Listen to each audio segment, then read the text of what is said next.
Rajasthan university से अपने सियासी सफर की शुरुआत करने वाले बेनीवाल के इस सफर की पृष्ठभूमि 1990 में लिखी गई, जब कांग्रेस के हबीबुर रहमान ने मुंडावा विधानसभा सीट पर उनके पिता रामदेव बेनीवाल को चुनाव हरा दिया। रामदेव बेनीवाल इससे पहले यहां लगातार 2 बार चुनाव जीते थे। 1993 की विधानसभा में रामदेव बेनीवाल फिर से चुनाव हारे। रामदेव बेनीवाल का सियासी करियर ढलान पर था, लेकिन इस करियर को फिर सहारा मिलता है राजस्थान यूनिवर्सिटी की राजनीति से।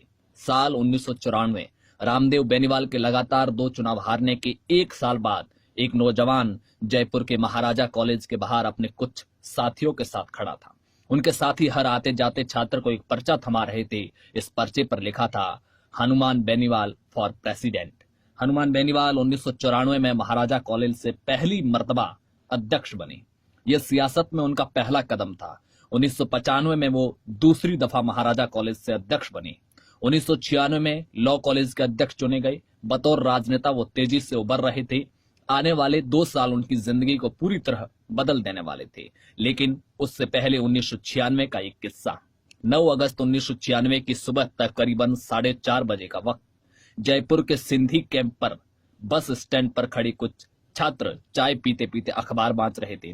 पहले पन्ने पर खबर लिखी हुई थी, राजस्थान विश्वविद्यालय में बवाल, छात्र संघ अध्यक्ष सहित 1 दर्जन छात्र नेता गिरफ्तार। ये छात्र इस अखबार की एक एक लाइन पढ़ रहे थे और ठहाके लगाकर हंस रहे थे। लेकिन ये लोग कौन थे और अखबार की उस खबर को क्यों हंस रहे थे, ये बाद में बताएंगे। पहले खबर बताते हैं। राजस्थान यूनिवर्सिटी में प्रदेश के हर कोने से छात्र पढ़ने आते थे। जाति के अलावा यहाँ जिलेवार गोलबंदियां भी बनी हुई थी। 1996 का छात्र संघ चुनाव नागौर ग्रुप के पक्ष में रहा था। नागौर के नवाज से आने वाले महेंद्र चौधरी राजस्थान यूनिवर्सिटी के अध्यक्ष बने थे और बरण गांव के रहने वाले हनुमान बेनीवाल लॉ कॉलेज के अध्यक्ष चुने गए थे।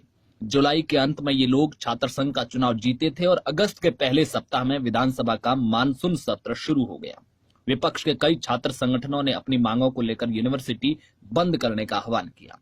राजस्थान यूनिवर्सिटी उस दौर में बंद और हड़तालों के लिए जानी जाती थी। ये दोनों नेता इस प्रचार के दम पर चुनाव जीतकर आए थे कि वो बंद और हड़तालों के चलते यूनिवर्सिटी के आम छात्रों की पढ़ाई डिस्टर्ब नहीं होने देंगे।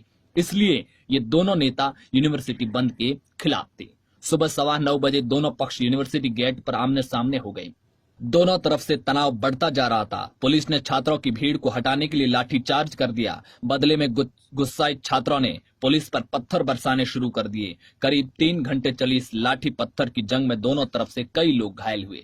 प्रदर्शन पर लगाम लगाने के लिए पुलिस ने 1 दर्जन से ज्यादा छात्रों को गिरफ्तार कर लिया। इसमें महेंद्र चौधरी और हनुमान बेनीवाल भी शामिल थे। गिरफ्तार किए गए छात्रों को पहले बजाज नगर थाने लेकर जाया गया और वहां से इन्हें केंद्रीय कारागार भेज दिया गया। कहते हैं कि उस समय इन छात्र नेताओं का ऐसा रोला था कि जेल की बैरक से निकल कर कई कैदी इन्हें देखने के लिए बाहर आ गए। देर रात प्रशासन को सूचना मिली कि अपने छात्र संघ अध्यक्ष और लॉ कॉलेज के अध्यक्ष की गिरफ्तारी के खिलाफ प्रदर्शन के लिए यूनिवर्सिटी के तमाम छात्र लामबंद हो रहे। स्थिति किसी भी क्षण नियंत्रण से बाहर हो सकती थी। प्रशासन जानता था कि एक बार अगर छात्र सड़कों पर आ गए तो उन्हें नियंत्रित करना मुश्किल हो जाएगा। भैरव सिंह शेखावत उस समय राजस्थान के मुख्यमंत्री थे। विधानसभा सत्र के दौरान वो राजधानी में छात्रों का कोई आंदोलन नहीं चाहते थे। स्थिति पर काबू पाने का एक ही जरिया था, गिरफ्तार किए गए छात्र नेताओं को तुरंत रिहा कर दिया जाए। लेकिन इसमें भी एक दिक्कत थी। जेल के कायदे के हिसाब से सूरज डूबने के बाद जेल के दरवाजे नहीं खोले जा सकते थे। स्थिति की गंभीरता को समझते हुए इस नियम को ताक पर रख दिया और रात को 2 बजे के करीब गिरफ्तार किए गए सभी छात्र नेता छोड़ दिए गए। जब तक ये लोग जेल से छूटकर आए, शहर के अखबार छप चुके थे। सिंधी कैंप पर चाय पीते पीते ये लोग अपनी ही गिरफ्तारी की खबर पढ़ रहे थे। अब आप समझ गए होंगे कि खबर पढ़ने वाले भी हनुमान बेनीवाल ही थे और खबर भी हनुमान बेनीवाल की गिरफ्तारी की थी। 5 सितंबर 1997 एक लड़की ने जेसी बॉस हॉस्टल के कुछ छात्रों पर मामला दर्ज कराया।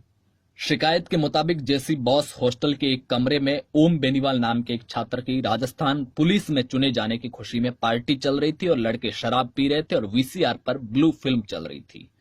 इन लोगों ने उसे कमरे में बंद किया और विजय दहिया के साथ मिलकर नशे में धुत 9 छात्रों ने उसके साथ बलात्कार किया। जयपुर में हुए इस बलात्कार के बाद जनता का गुस्सा फूट पड़ा। एक महीने पहले ही शिवानी जडेजा नाम की एक स्कूल छात्रा पर तेजाब फेंका जा चुका था। जुलाई के महीने में स्कूल में पढ़ने वाली शालिनी तंवर को अगवा करके रेप की खबरें शहर में अखबार में छाई रही। दो मामलों से जुड़े आरोपी राजनीतिक घरानों के आते थे। यहाँ तक कि एक पुलिस अधिकारी भी पीड़िता की यौन शोषण का आरोपी था। ऐसे में पुलिस किसी भी आरोपी को हाथ लगाने से बच रही थी। इससे जनता का गुस्सा बढ़ गया। 8 सितंबर की रोज 100 के करीब छात्र जयपुर के महाराजा कॉलेज के सामने पीड़िता के पक्ष में धरना दे रहे थे। इन प्रदर्शनकारियों ने रास्ते पर जीप खड़ी करके रास्ता जाम कर दिया। लड़के बैनर लेकर खड़े थे। पुलिस की तरफ से रास्ता खुलवाने के लिए लाठीचार्ज शुरू हुआ। आक्रोशित छात्रों ने जवाब में पुलिस पर पथराव शुरू कर दिया। बैनर के डंडे निकालकर कई छात्र पुलिस वालों पर भिड़ गए। जेसी बॉस हॉस्टल कांड के विरोध में हुए इन प्रदर्शन के चलते हनुमान बेनीवाल छात्रों के बीच और ज्यादा लोकप्रिय हुए। 1997 में हुए छात्र संघ के चुनाव में वो दोनों बड़े छात्र संगठनों एनएसयूआई और एबीवीपी का दामन थामने की बजाय निर्दलीय लड़े और बड़े आराम से चुनाव जीत गई। राजस्थान यूनिवर्सिटी में देश की दूसरी यूनिवर्सिटी की तरह ही 12वीं क्लास में मिले प्रतिशत के आधार पर ही एडमिशन होता था। गांव में पढ़ने वाले छात्रों के पास शहरों की तरफ बेहतर संसाधन नहीं होते थे। ऐसे में गांव की स्कूल से पढ़ने वाले छात्रों की जो परसेंटेज कम होते थे और वो मेरिट में मात खा जाते थे। हनुमान बेनीवाल यूनिवर्सिटी चुनाव के दौरान गांव से आने वाले छात्रों के लिए दाखिले के वक्त एडमिशन के वक्त 5% अतिरिक्त अंक की मांग कर रहे थे और चुनाव जीतने के बाद इसी मुद्दे को लेकर हनुमान बेनीवाल ने आंदोलन शुरू कर दिया। सत्ता पक्ष यानी कि उस वक्त भैरव सिंह शेखावत की सरकार थी। 58 विधायकों ने सदन में हनुमान बेनीवाल की गिरफ्तारी की मांग की। नतीजतन उन्हें राजस्थान यूनिवर्सिटी में धरना देते हुए गिरफ्तार कर लिया गया। वो कुल 8 दिन जेल में रहे और बाहर छात्र सरकार के खिलाफ मोर्चा बांधकर बैठे हुए थे। आखिरकार उनकी मांग मान ली गई। 5% बोनस अंक मिलने की वजह से अगले ही साल यानी कि 1998 में आने वाले 8000 ग्रामीण क्षेत्र के अतिरिक्त छात्रों को वहां पर एडमिशन मिल पाया। हनुमान बेनीवाल के पिता रामदेव बेनीवाल 1990 और 1993 का विधानसभा चुनाव हार चुके थे। राजस्थान में वो जिस जनता दल का झंडा ढो रहे थे वो 1991 में चंद्रशेखर की सरकार गिरने के साथ कई टुकड़ों में टूट चुकी थी। इन कठिन समय में उनका साथ दिया भैरव सिंह शेखावत ने। वही भैरव सिंह शेखावत जिनके खिलाफ हनुमान बेनीवाल जयपुर में छात्र आंदोलन का नेतृत्व कर रहे थे। रामदेव बेनीवाल और शेखावत का परिचय जनता पार्टी के समय था। शेखावत के कहने पर ही रामदेव बीजेपी में आ गए। 1998 का विधानसभा चुनाव उनकी सियासत की अग्नि परीक्षा की तरह था। इस चुनाव में हार का मतलब था उनकी सियासी पारी का अंत। रामदेव इस सीट से बीजेपी के प्रत्याशी के तौर पर नामांकन भर चुके थे। 8 दिसंबर 1998 को राजस्थान में विधानसभा के चुनाव होने वाले थे। वोटिंग होने वाली थी। चुनाव के लिए कैंपेन जोर पकड़ रहा था, लेकिन इसी बीच 12 नवंबर को अचानक खबर आई कि दिल का दौरा पड़ने की वजह से रामदेव बेनीवाल का इंतकाल हो गया। ये परिवार और पार्टी दोनों के लिए अप्रत्याशित था। पार्टी के आला लीडर बेनीवाल के घर मातम पुरसी के लिए पहुंचे। वहां यह तय हुआ कि रामदेव बेनीवाल की सियासी विरासत को हनुमान बेनीवाल आगे ले जाएंगे। जरूरी क्रियाक्रम से फुर्सत पाकर हनुमान अपने नामांकन के लिए निर्वाचन अधिकारी के पास पहुंचे, लेकिन वहां जाकर उन्हें पता चला कि किसी भी उम्मीदवार के देहांत होने की स्थिति में हर राजनीतिक दल को 7 दिन के भीतर चुनाव आयोग को सूचना ये भेजनी होती है कि अब उनका नया उम्मीदवार कौन होगा। भारतीय जनता पार्टी की तरफ से यह सूचना भेजने में देरी हो गई और ऐसे में हनुमान बेनीवाल नामांकन अपने पिता की जगह नहीं कर पाए। पिता की मौत के बाद उनकी सियासी विरासत का छीनना उनके लिए दूसरा धक्का था। अब एक और झटका लगने वाला था। हनुमान बेनीवाल मूल रूप से नागौर के बरण गांव के रहने वाले थे। 1959 से ही इस गांव में सरपंचाई उनके परिवार के पास रही है। बरण गांव में एक परंपरा है कि धुलंडी के दिन गांव के सभी लोग ठाकुर जी के मंदिर में इकट्ठा होते हैं। अगर गांव में किसी का झगड़ा चल रहा है तो उसे इसी दिन जाजम पर बैठकर सुलझा लिया जाता है। 10 मार्च 2001 के रोज लोग इसी रवायत के चलते ठाकुर जी के मंदिर में इकट्ठा हुए और इस बार मामला था सामुदायिक सभा भवन को लेकर। सरकार की तरफ से गांव में एक सामुदायिक सभा भवन मिला था जो कि वहां गांव की जमीन पर बनना था, लेकिन गांव में जमीन पंचायत की नहीं होने की वजह से वो सामुदायिक सभा भवन मंदिर की जमीन पर बनेगा। लेकिन यहां पर एक व्यक्ति जो इनका नाम परमाराम था, उन्होंने कहा कि ये जो सभा भवन बन रहा है उसका एक हिस्सा मेरी जमीन पर आ रहा है। इसी को लेकर बातचीत हो रही थी। परमाराम किसी बात को लेकर मानने को तैयार नहीं थे। बातचीत की जगह हाथापाई हो गई। इसी गहमा गहमी में बंदूक निकल गई। हाथापाई के दौरान जमीन पर गिरे परमाराम के कंधे पर पॉइंट ब्लैंक रेंज गोली मार दी गई। उन्होंने मौका वारदात पर ही दम तोड़ दिया। इस मामले में लिखी गई एफआईआर में गांव के सरपंच प्रहलाद बेनीवाल, उनके भाई हनुमान बेनीवाल और नारायण बेनीवाल का नाम शामिल था।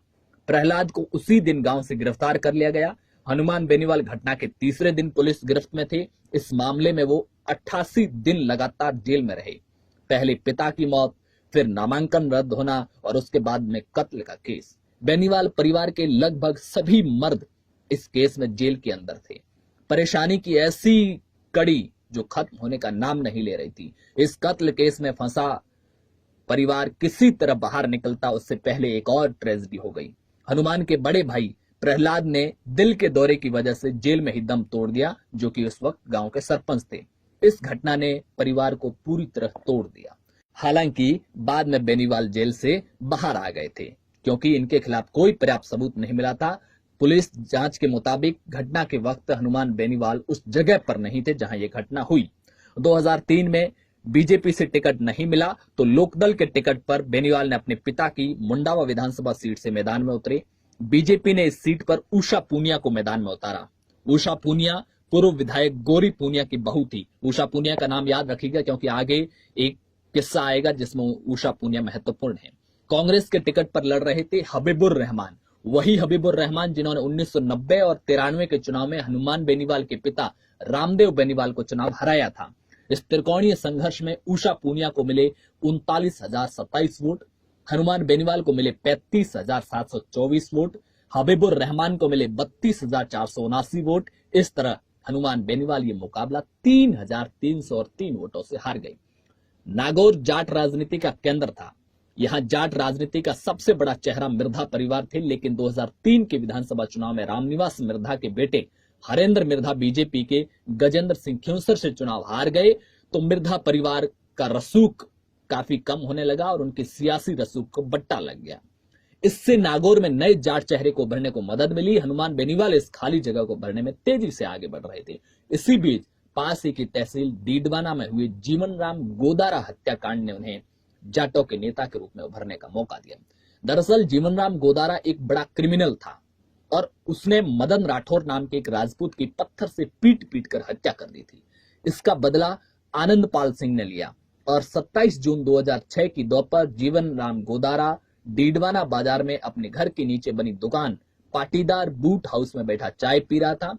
आनंदपाल अपने 5 दूसरे साथियों के साथ वहां पहुंचा और उसने एक के बाद एक 13 गोलियां जीवन गोदारा के शरीर में दाग दी। दो अपराधियों की लड़ाई ने देखते ही देखते जाट बनाम राजपूत का मोड़ ले लिया। हत्या के कुछ घंटे बाद ही डीडवाना राज्य के दूसरे हिस्सों से कट गया। जीवन राम गोदारा को न्याय दिलाने के नाम पर पूरे आसपास के जिलों से जाट डीडवाना पहुंचने लगे।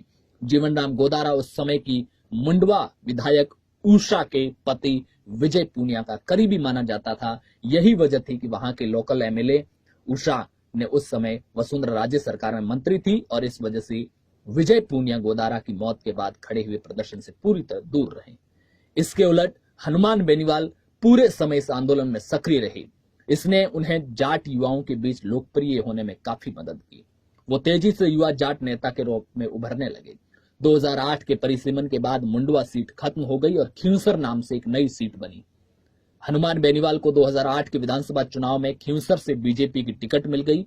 कांग्रेस ने उनके सामने डॉक्टर सहदेव चौधरी को टिकट दी। बीएसपी के टिकट पर लड़ रहे दुर्ग सिंह चौहान ने मुकाबले को त्रिकोणीय बना दिया। इस मुकाबले में सफलता बेनीवाल को मिली। इस चुनाव में हनुमान के खाते में गई 58,602 वोट और नंबर 2 पर रहे दुर्ग सिंह को वोट मिले 34,292। कांग्रेस के सहदेव चौधरी को सिर्फ 17,124 वोट हासिल हुए।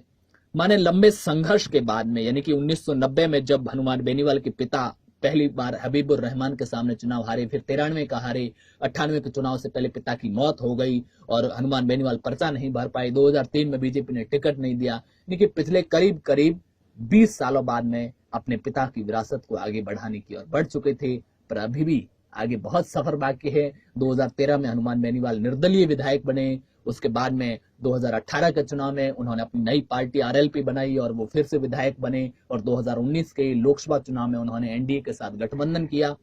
और नागौर लोकसभा सीट से चुनावी मैदान में हैं। आप हमें नीचे कमेंट बॉक्स में बताइए कि हनुमान बेनीवाल के बारे में आप क्या जानते हैं, उनके व्यक्तित्व को लेकर आप क्या जानते हैं, क्या आप उन्हें पसंद करते हैं, क्या आपको लगता है कि वो एक अच्छे नेता हैं, क्या वो नागौर से अपनी सियासत को, राजनीति को आगे बढ़ा पाएंगे या उन्हें और कोई वहां से चुनौती दे सकता है। इस बारे में आप नीचे हमें कमेंट बॉक्स में बताइए। अगर ये वीडियो पसंद आया तो लाइक कीजिए, हमारे चैनल को अभी तक सब्सक्राइब नहीं किया तो सब्सक्राइब कीजिए। मिलेंगे अगले वीडियो में, तब तक के लिए नमस्कार। जय हिंद, जय भारत।